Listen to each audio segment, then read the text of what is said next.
Salut tout le monde, je vous retrouve aujourd'hui pour une toute nouvelle recette. Donc aujourd'hui on va encore faire une recette sucrée. J'ai décidé de vous partager une recette de gâteau banane chocolat.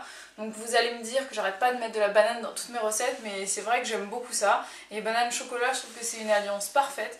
Donc à vous de voir, si vous n'aimez pas la banane, vous n'êtes vraiment pas obligé d'en mettre, c'est vraiment facultatif.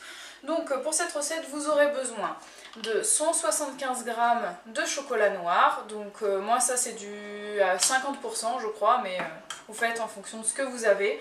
Vous aurez besoin environ de 150 g de farine. Donc moi je vais prendre 100 g de farine de blé intégrale et 50 g ou 60 je verrai de farine de maïs. Ensuite vous aurez besoin d'un demi-sachet de levure chimique. Vous aurez également besoin d'environ 200 ml de crème de riz. Vous pouvez prendre de la crème de soja. Si vous n'êtes pas végétalien, ben, vous prenez ce que vous voulez. Je ne sais pas s'il y a de la crème d'avoine qui existe. Certainement que ça existe, hein. Moi, ce sera de la crème de riz aujourd'hui.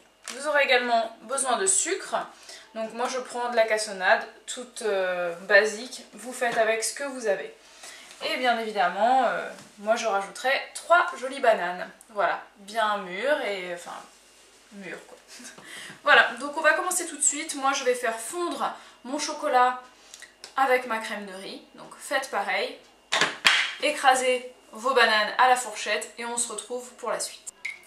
Voilà, le chocolat est bien fondu, donc là vous voyez qu'on a vraiment une très belle texture, il est brillant, c'est parfait. J'ai juste mis 1 minute au micro-ondes avec ma crème liquide et c'est top. Donc là j'écrase mes bananes, donc je vous ai dit que je mettais souvent de la banane dans les gâteaux. C'est vrai que ça apporte une texture quand même plus intéressante, plus sympa dans les gâteaux, puisque quand on fait des gâteaux sans œufs, on a vite une texture un petit peu plus sèche. Quand on rajoute de la banane, ça donne une texture en bouche plus agréable et le gâteau il tient mieux.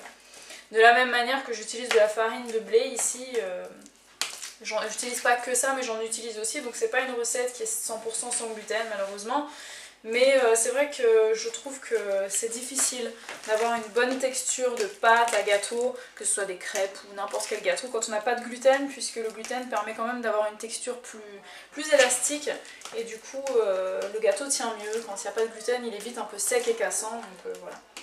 Et d'ailleurs moi je vais utiliser de la levure chimique. Vous n'êtes pas obligé d'utiliser de la levure chimique, hein. Si vous voulez utiliser du bicarbonate de soude, ça marche très bien aussi. Moi j'utilise de la levure chimique parce que je trouve que c'est plus simple, plus accessible, plus facile à trouver. Et c'est de la même manière pour le sucre que je vais utiliser, c'est parce que c'est facile à trouver. Vraiment, j'ai ça sous la main tout le temps à la maison. Et chez vous c'est pareil, si vous préférez utiliser du sirop d'agave, du sirop de riz, du sirop de blé, enfin ce que vous voulez, utilisez-le. Moi j'ai décidé de faire ces recettes avec vous, qui sont des recettes sans œufs, sans lait et sans beurre. C'est déjà quelque chose qui est pas évident pour tout le monde. Donc c'est vrai que je préfère quand même utiliser des ingrédients simples, accessibles à tous, que tout le monde peut trouver facilement.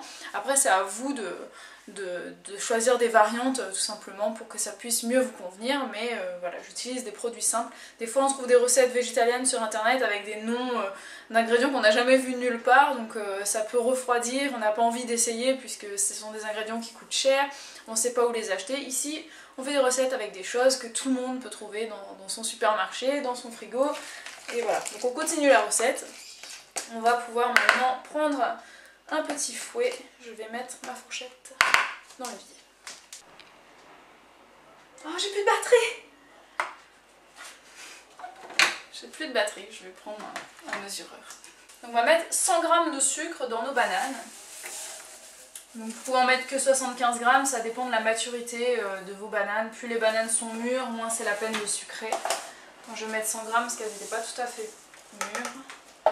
Ensuite, on mélange bien au fouet pour que le sucre soit bien incorporé aux bananes. Là, c'est le moment de faire travailler votre imagination. Si vous avez envie de rajouter un petit peu de rhum ambré, par exemple. Moi, j'en ai pas, sinon j'en aurais bien mis. Vous pouvez mettre un petit peu de fleurs d'oranger, un petit peu de zeste d'orange. Faites parler votre imagination et votre créativité. Ensuite, on va rajouter la ganache chocolat. Enfin, ganache. Voilà. La crème de riz mélangée au chocolat. Ça sent bon, ça sent bon. Moi je suis pas très fan de chocolat, donc j'ai de la chance que cet attrait et ce goût pour le chocolat me soit passé, parce que du coup ben, j'en mange très rarement et quand j'en mange pas beaucoup, mais mon mari aime beaucoup, donc voilà, il sera content. Et puis vous pouvez remplacer le chocolat par de la caroube. Je sais qu'il existe de la poudre, enfin des tablettes de caroube. J'en ai jamais trouvé, mais je sais que ça existe, donc si vous en trouvez dans votre magasin bio, vous pouvez essayer avec de la pâte de caroube. Donc là vous mélangez bien, vous voyez que c'est vraiment très chocolaté. Vous pouvez mettre moins de chocolat aussi, hein. Hop, et maintenant on va pouvoir ajouter au fur et à mesure notre farine. Donc moi je vais mettre 100 g de farine de blé et 60 g de farine de maïs. Donc je vous filme pas ça parce que je pense que je vais en mettre à côté et que je vais avoir honte après. Voilà, donc vous voyez, j'ai 100 g et 50 g, enfin 60 g environ. Donc je rajoute mon demi-sachet de levure chimique. Hop, il n'y en a plus. Et je vais mélanger un petit peu comme ça, pour pas que ça cuise mes œufs. je viens de réfléchir parce que je me disais mais pourquoi j'ai ce réflexe de pas mélanger la levure. C'est parce qu'en fait la levure chimique ça cuit les œufs, donc on mélange toujours à la farine. Mais en fait moi je m'en fous vu qu'il n'y a pas d'œuf dedans. Bref, la découverte du jour. Hop, donc vous mélangez bien. Moi j'ai allumé mon four donc pour le préchauffer, vu qu'on utilise de la levure chimique, c'est important d'avoir un four bien chaud pour pouvoir bien faire gonfler votre gâteau. Donc là vous mélangez bien. Si vous trouvez que la texture est un peu trop sèche, n'hésitez pas à rajouter un petit peu de lait de soja par exemple, ou un petit peu de lait de riz, d'amande, enfin ce que vous aimez. Vous pouvez même rajouter un peu de poudre d'amande pour donner un petit peu de texture plus grasse à votre gâteau. Moi je pense que je vais le laisser comme ça, il a un bon goût banane chocolat, ça me convient très bien. Et ensuite vous mettez tout ça dans un moule et au four pour environ 30 minutes. 20-25 minutes, enfin vous voyez, vous piquez un couteau au fur et à mesure pour voir. Moi je vous retrouverai au moment de la dégustation. Et bien sûr je vous l'ai dit, enfin je ne l'ai peut-être pas dit aujourd'hui, mais je vous le rappelle, dans la barre d'infos sous la vidéo, vous avez le lien vers la recette qui est sur le blog, avec photos et tout le détail de la liste des ingrédients dont vous aurez besoin pour réaliser cette recette. A plus pour la dégustation. Voilà, mon gâteau a cuit, donc je l'ai laissé 15 minutes au four. Ensuite j'ai éteint le four et il a continué de cuire tout seul pendant 5 minutes vu que le four était encore chaud. Donc moi j'aime quand les gâteaux, surtout les gâteaux au chocolat, j'aime bien quand ils sont fondants. Vraiment que la texture soit pas trop cuite parce que sinon je trouve que c'est vite sec. Donc là la cuisson est juste parfaite. Je vais vous regarder ma part. Vous voyez, c'est tout fondant ici, là on voit bien que c'est tout moelleux et c'est pas sec du tout. Donc il sent très bon, je vais goûter tout de suite. Regardez ça. Vous avez faim, hein. Voilà. C'est tellement bon. Gâteau banane chocolat. C'est un classique.